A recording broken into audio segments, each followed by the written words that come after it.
welcome back to Ghosting with Anya. I'm your host, Anya Smith, also the author of Anya's Ghost Stories, Volume 1 and Volume 2, The Return of the Dead. We have a new story for you guys tonight. It is called The Room with No Reflection, episode 153. You said, hi Chris, you said a ghost took a bad number 2 in our downstairs restroom. There's no way the spirit did that. Then who did? You did. Oh, okay. You went to the downstairs bathroom. So, you did that. Spirits can't even go to the bathroom anymore because they don't have that desire to go anymore because they're dead. Seriously. Okay. Okay, so before we get started on the new story, weird shit just happened to us not too long ago. Sometime around 30 minutes ago. Okay, so Chris and I were taking a little walk around, especially the town where the restaurants are. As we were getting to the corner, like we got to the Village Inn corner part where the other restaurant is called The Special. As we're about to turn to the corner to head back home, and we see the dumbass bitches, those guys in a black car, harassing us. That is a horrible thing to do, okay? We didn't catch their license plate from the back, but if I were them, I would shut my mouth. I would stop harassing people. They were disrespecting us and being stupid.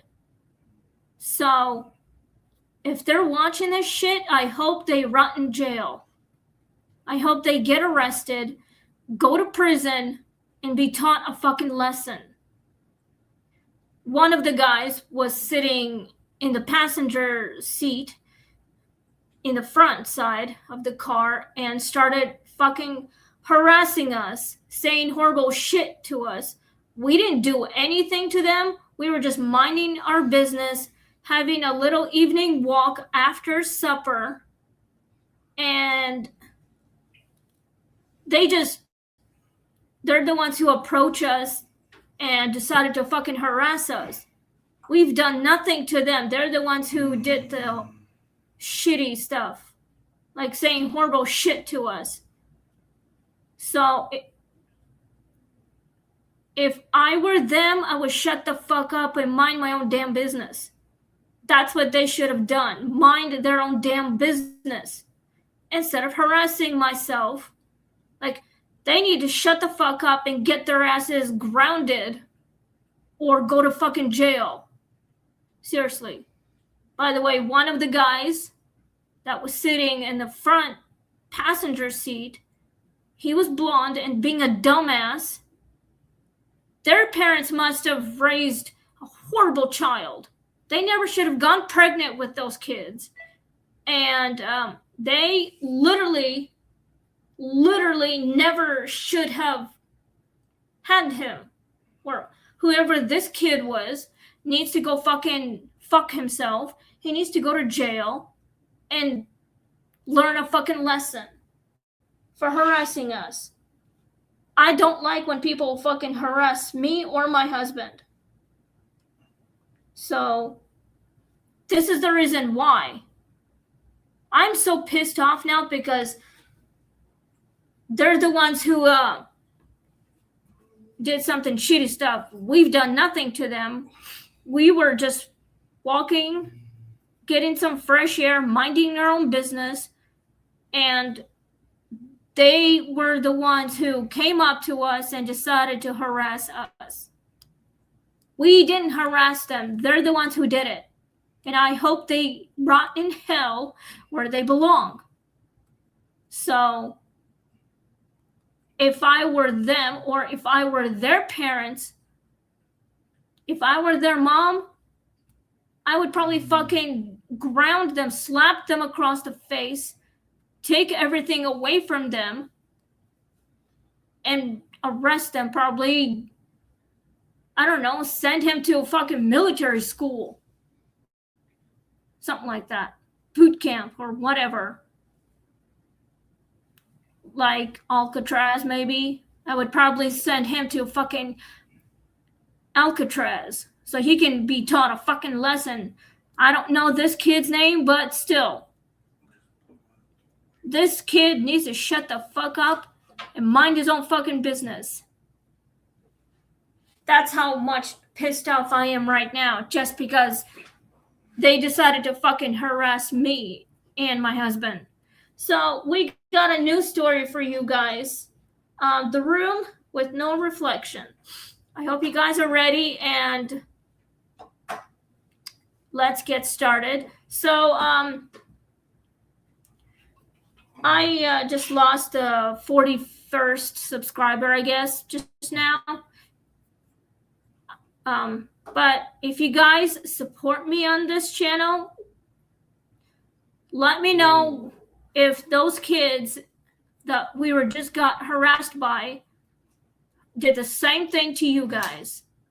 Let me know in the comments down below if you think those kids should be in jail or sent to prison or being a fucking taught a lesson. Like, call the cops and they should be arrested. Let me know what you guys think, and we'll go from there. We'll figure some shit out. So, anyway, I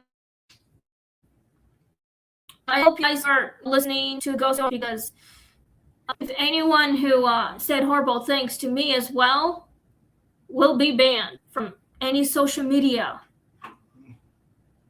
Like, literally, if anyone who ever did shit like that. So, anyway, let's just go with the story. So, we're still on season 5. We are in episode 153. So, please click like, share, and subscribe, and let's go with the story.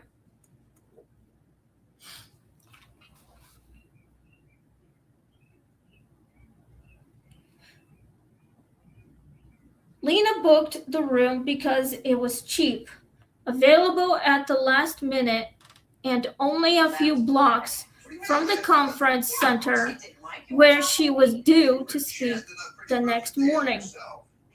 The hotel itself was the kind of place business travelers tolerate rather than remember. Narrow hallways, neutral carpeting, framed prints of city senses, and a front desk clerk who looked as though sleep had become an administrative inconvenience. Room 814 seemed ordinary when she entered. Clean sheets, humming air unit, dim lamp beside the bed, and a large mirror fixed across from the dresser. Lena tossed her suitcase down, washed her face, and tried not to think about how much she disliked sleeping in unfamiliar rooms alone. It was only when she passed the mirror again on the way to the bathroom that she noticed something impossible. The room reflected perfectly. She did not. Something tells me room 814 is pretty much the creepiest room of all time. It's probably haunted. Maybe someone had passed away in that room. I guess we'll have to find out as I'm reading the story. Let's continue on. At first, she thought it was an angle issue, then exhaustion, then some strange trick of lighting. she stepped directly in front of the glass, nothing behind where her body should have appeared. The open suitcase remained visible on the bed, the lamp glowed, the curtains hung still. The room showed itself in full, but left a clean absence where she stood. Lena jerked backwards so hard she hit the dresser and immediately felt foolish for panicking. She pulled out her phone and pointed the front camera at herself. The phone showed her face just fine. So did the dark TV screen. When she leaned close enough, only the mirror refused her. She covered it with a towel from the bathroom and told herself she would laugh about it in daylight. Yeah, that room is definitely fucking creepy. So if I were Lena, I would literally investigate it. I would not back down. I would do my hardest to get that room investigated and cleansed. Literally. Aw, my kitty. Yeah. Mommy loves you, Kelly. You're a good kitty. Anyway, I think that room is definitely haunted. So if we ever went to that kind of hotel, we would definitely investigate it. Like, literally trying to figure out who the spirit might be in that room and why is it haunting it and why things turn a little insane. All right, so let's continue on the story. Sleep did not come around 1 a.m. She heard movement in the hallway, slow footsteps, then silence, then the faint sound of knuckles brushing lightly across wood as if someone were trailing a hand along the doors. The noise stopped outside. Lena, the towel over the mirror, shifted slightly, though no vent pointed toward it. Then came a woman's voice from the hall, low and conversational, as though picking up the middle of a sentence. It only happens when she's still in there. The voice said Lena did not answer. The handle did not turn. After several seconds, the footsteps resumed and moved away. When Lena finally worked up the nerve to check the peephole, the hallway was empty, yet the towel had slipped halfway down, the mirror exposing a strip of glass. In that strip, she saw not her own bed, but a different room entirely. Yeah, I think there's a ghost literally haunting the room. Perhaps. Maybe trying to get Lena's attention, I guess. So I would definitely try and figure it out who this person was, especially a female. We don't really know, but we'll have to figure it out.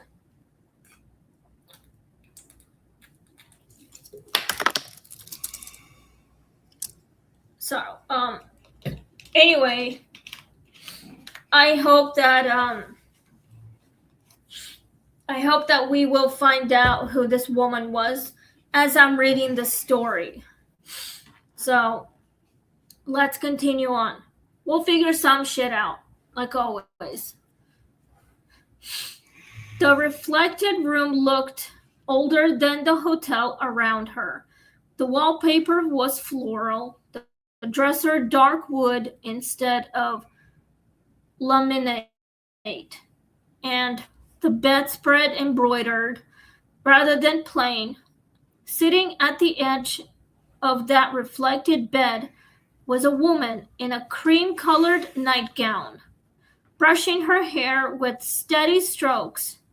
Lena stepped back so fast the towel fell completely. The mirror now showed the old room in full, with the woman clearly visible and Lena still absent. The woman continued brushing as though she had not noticed anything strange. Then slowly she lifted her eyes and looked directly at Lena through the glass. Her expression was not startled, it was weary. "You're in my room," she said. Lena backed against the wall, unable to decide whether screaming would help or merely commit her to the madness of the sense of the scene. "No," she managed. "I'm in 814. The woman answered it used to be. Lena did what frightened people in modern hotels do. She called the front desk. No one answered. She went downstairs instead, holding her key card like it mattered. The night clerk was gone, the lobby empty, except for a security television muting 6 angles of carpet and elevators. An older housekeeper emerging from a service corridor saw Lena's face and, rather than asking whether she was all right, asked what room she was in. When Lena said 814, the woman exhaled as though some private suspicion had been confirmed. She explained quietly that before the hotel renovation, decades earlier, the 8th floor had been part of a residential boarding house. One tenant, a woman named Evelyn, died in what became 814. After locking herself inside for days, following the end of an engagement no one in the building had seen coming. Some said she covered every mirror before she died. Others said the mirrors refused to show anyone else for a time afterward. Sometimes, the housekeeper added, she still thinks it belongs to her. I'm guessing that this woman, Evelyn, maybe, I don't know, some kind of the lady of the house, perhaps, and she died in that room, I guess, 814. I mean, it was a boarding house, probably. So, I don't know what killed her, but I guess we'll have to find out as I'm reading the story. Is this makes any sense to you all, guys? Let me know what you guys think. And if it scares you that much, let me know in the comments down below if you ever been to a haunted hotel with the creepiest room on the planet. Did they move the sheets? I don't know. I wish. Alright, so if you guys ever been to a hotel like the one Lena was in, if it kind of was haunting whoever was in that room, I mean, if you guys ever had that kind of experience, let me know if it makes any sense to you all. Because I'm still trying to process all that as I'm reading, getting some goosebumps. Lena did not want folklore, she wanted another room.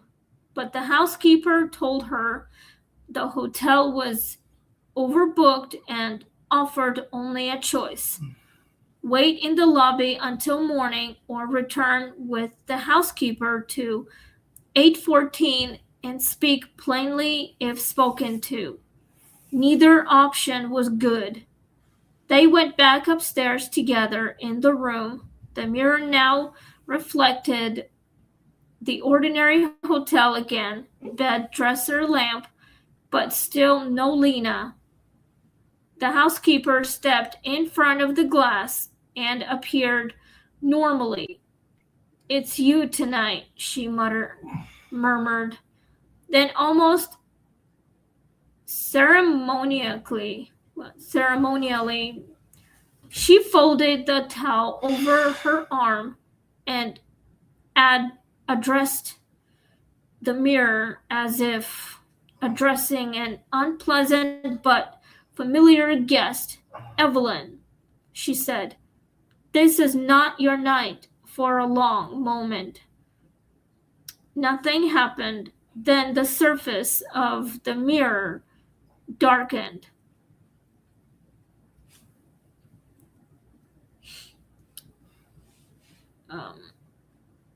Yeah. Ooh.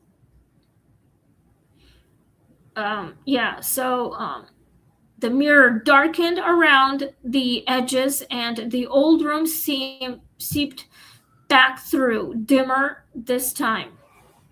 Evelyn stood now beside the bed, one hand clenched around the hairbrush. "He promised not to leave first," she said. Lena surprised herself by answering gently, maybe because fear had run so far it had become pity. "Then he was wrong," she said. "But I'm not him." Evelyn stared at her with the concentration of someone sorting the living from memory. "You should be in the mirror," she said at last, almost accusingly. "So should you," Lena replied, before thinking better of it. The statement hung in the room. The housekeeper inhaled sharply. Evelyn's expression changed, not into rage, but into something far worse for a haunting built on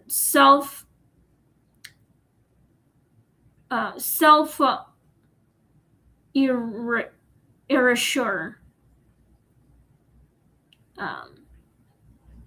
Recognition. She looked toward the mirror behind Lena's shoulder, as if only then realizing she herself had not been reflected quite correctly.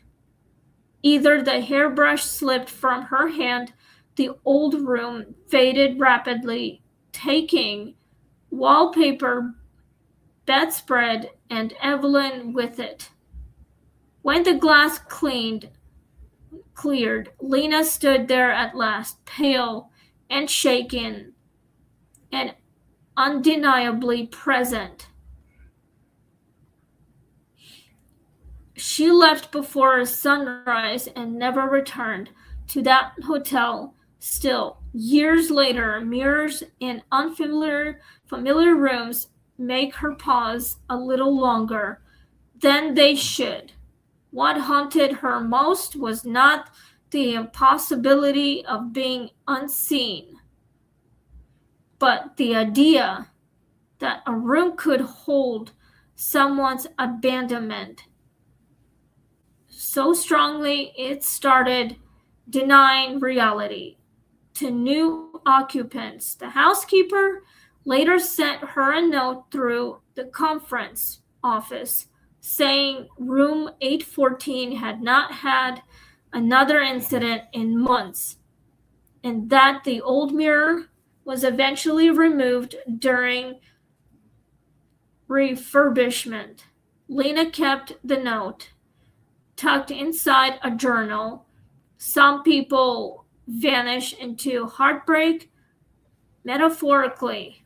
Evelyn, it seemed, had nearly managed it architecturally, and if the housekeeper was right, what brought her back was not ritual, not prayer, but the simple, unbearable truth that even the abandoned deserve to be seen all the way through.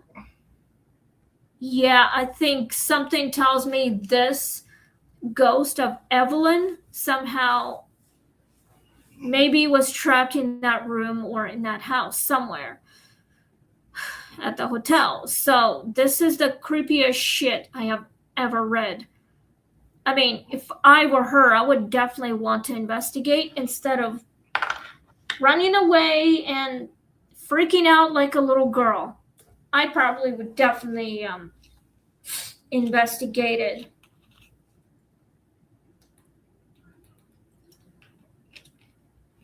So, anyway, well,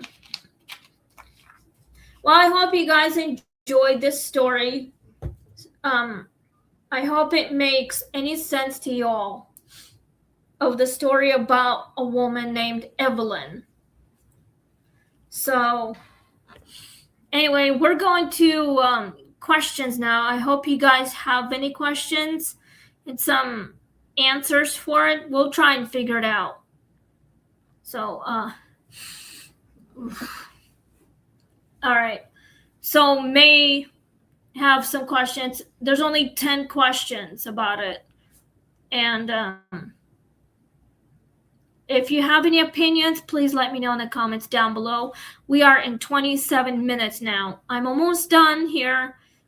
Tomorrow, our washer and dryer arrives to our new place, and they should be hooked up to the basement where my treadmill is. So we have the dryer hose already attached to it. We just need it to be hooked up. So I don't know, but we'll have to figure out a way to hook them up together so we can do our laundry, because we haven't done that in weeks? It's been a little over a week. It's time to do our laundry. Yes, without using quarters. Yep. So it's been a little over a week. So it's time. It's been like almost 2 or 3 weeks since last time we did laundry. So once we get it hooked up, and we're gonna start washing our clothes and getting them dried and taking care of that problem, like folding them and putting them away.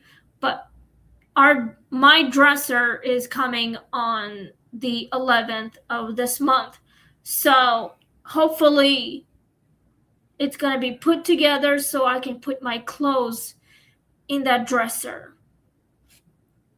That way we won't have any piles of clothes on the floor ever again. So that's why. All right, so let's get started on the questions. I hope you've got a lot of questions, any opinions about the story. I just hope, do you guys think that this story is related to any real life events? If this makes any sense to you all, let me know in the comments what you guys think. So let's get started. What would frighten you more, seeing a ghost in the mirror or not seeing yourself at all? I'm thinking probably the mirror. I think seeing a spirit inside the mirror and getting all the process come through your face, like the expression. I would not be afraid of spirits. I mean, I'm not scared of them at all. I would try and figure out how to help them move on in the afterlife. I would probably tell them the truth, why they're still here, and why that that hotel room 814 doesn't belong to her anymore, that she no longer exists. She's no longer alive, and she can't be trapped in that place ever again somehow.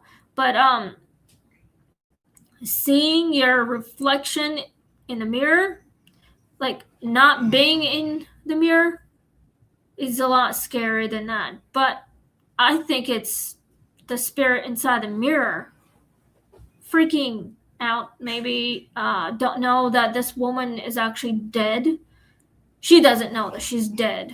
She's been dead for decades. So, but yeah, I probably would try and figure out how to help her if I knew her story, like background story, her tragic death. So, her life and her death, and how she became a spirit, how she really died in that house.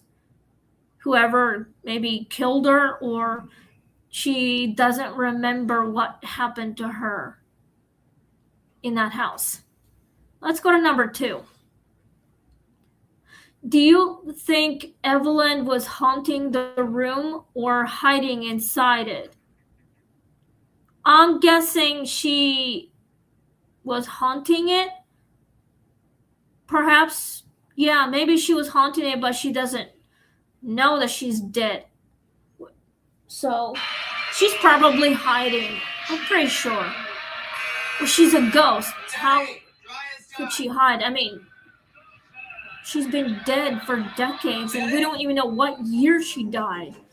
We'll have to figure it out at that time. All stories have a story. All the paranormal activity has a lot of shit going on.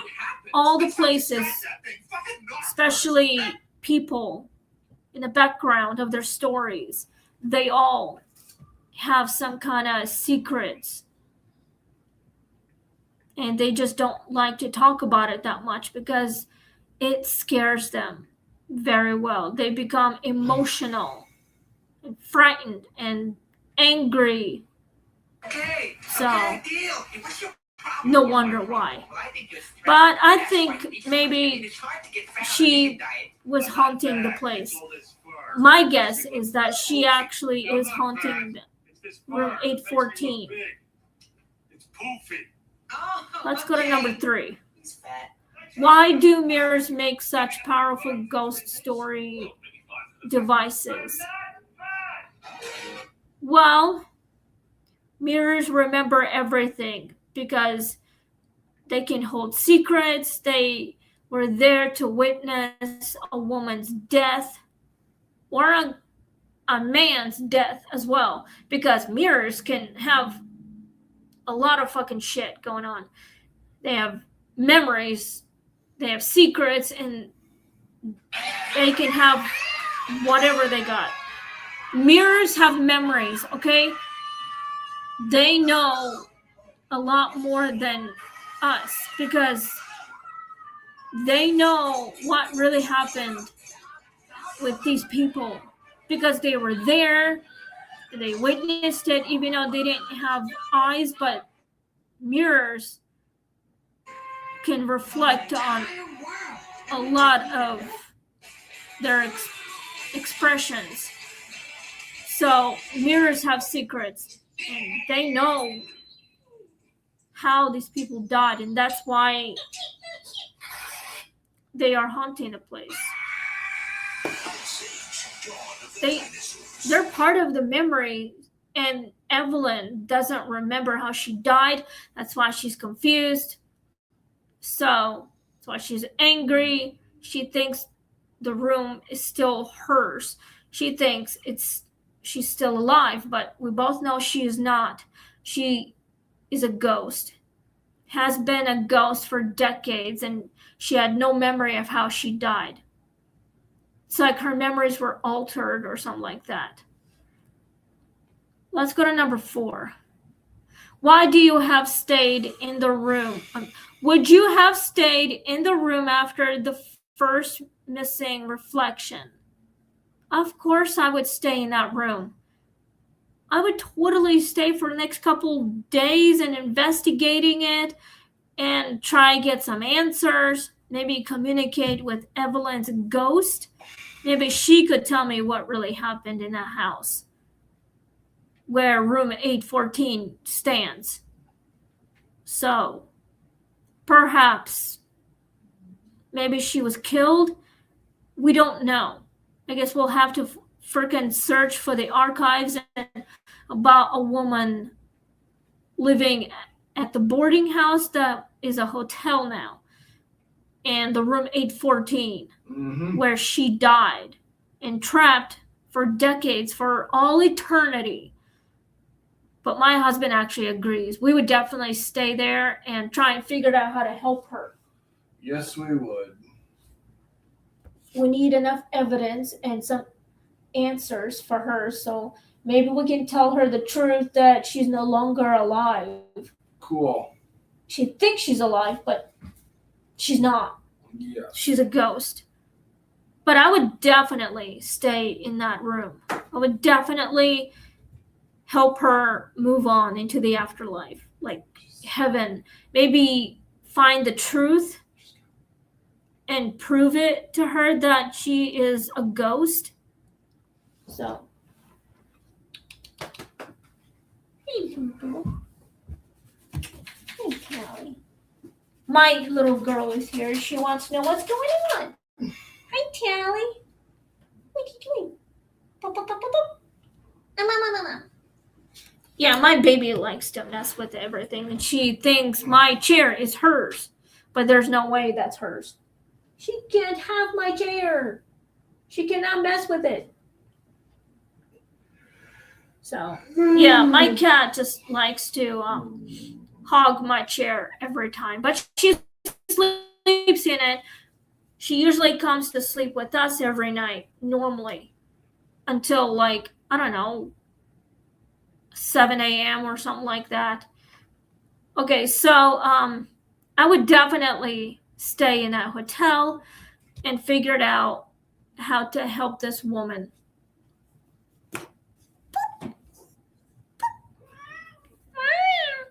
My sweet kitty, what's the matter? Stand up so you can see the window, so you can actually see. Stand up. Sorry about that, guys. My cat just likes to do weird shit. So, anyway, but yeah.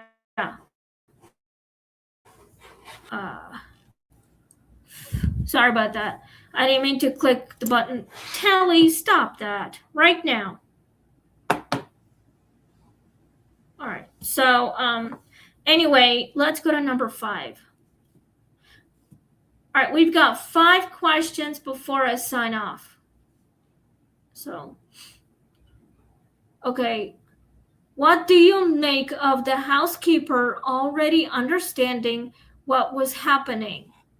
I think the housekeeper knew that the room was, I think the room was haunted by Evelyn. So perhaps Evelyn might have understanding too, but the housekeeper maybe has, I don't know, some kind of terrible secret about Evelyn being a ghost. Lena had no idea that Evelyn is a dead woman, or anyone has terrible secrets and they're still afraid to talk about it. Perhaps the housekeeper believes in that shit. I did not believe in spirits until I had my own experience. So, anyway, we're almost done here. So let's go to number 6. Was Lena right to speak gently to Evelyn instead of panicking? Of course, yes. I think she did. Very gently. Perhaps Lena was trying to tell Evelyn that she has passed on and she needs to move on, because the hotel in room 814 is not her room anymore. It belonged to others, like the actual hotel property management and the owners. So perhaps maybe Evelyn understood that. Maybe she finally got closure, got the truth. And that's why Evelyn maybe found peace. So I think Lena helped her find what she was looking for decades after she passed away. Let's go to number 7. What unsettled you most? The old reflected room, the hallway voice, or the missing reflection? I think probably the room somehow reflected and the missing reflection. I think all the above. What do you think? Anything's possible. It says, what unsettled you most? The old reflected room, the hallway voice, or the missing reflection? The missing reflection. Like an actual reflection from a living? Yes. That could be possible. So I think it's all the above. So if you guys think this might be the missing reflection, all you gotta do is leave me a comment down below. So anyway, I hope that this makes any sense to you all. Anyway, my cat just likes to do what she's got to do. I don't know what she's doing, but she's just playing with her tail like always, swinging back and forth, looking out the window. Okay, so we got number 8, 9, and 10 questions, which is 3 questions left. Let's go to number 8. Do you believe heartbreak can shape a place as strongly as death? I think so. I think it can actually shape anything, especially with death. I mean, how would you find out about your own death? Would you predict something, or would you talk to psychic medium people? How would you end up having a heartbreak about it? And how would you find out how you end up having that fate when death comes for you? Would you try to prevent that from happening, or find another way to stop it?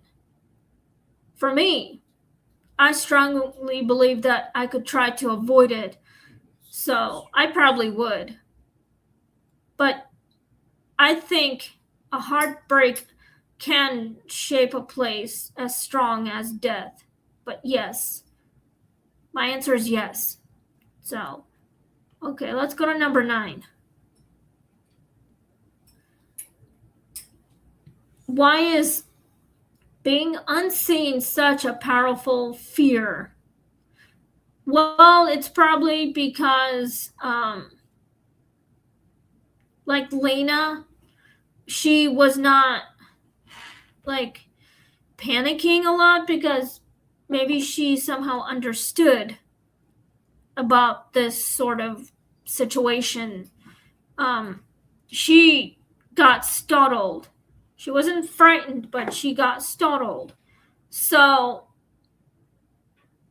being unseen is clearly, I don't know, some weird frustration first, maybe. Well, the fear helps you survive. It keeps you alive. But being a spirit is whole meaning different reality or something. I would probably want to know more about this kind of shit. I would investigate it. I would try my best to figure it out why. I would just process that very well and maybe search for something like this about spirits being unseen, something like that, and be very powerful. But yes. All right, we got one last question before I sign off. We're in 45 minutes. If a room refused to reflect you, what would you do first? Try and make it reflect me. Exactly.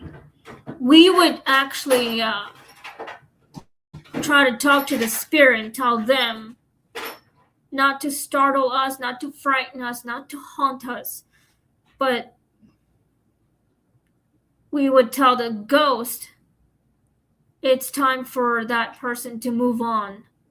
It's time to find peace and be very happy where she's going. Try not to frighten us, but we would probably help the spirit move on. I would probably just tell the truth of this spirit. This woman, Evelyn, I would find a way to tell her the truth, and she'll probably be all right then.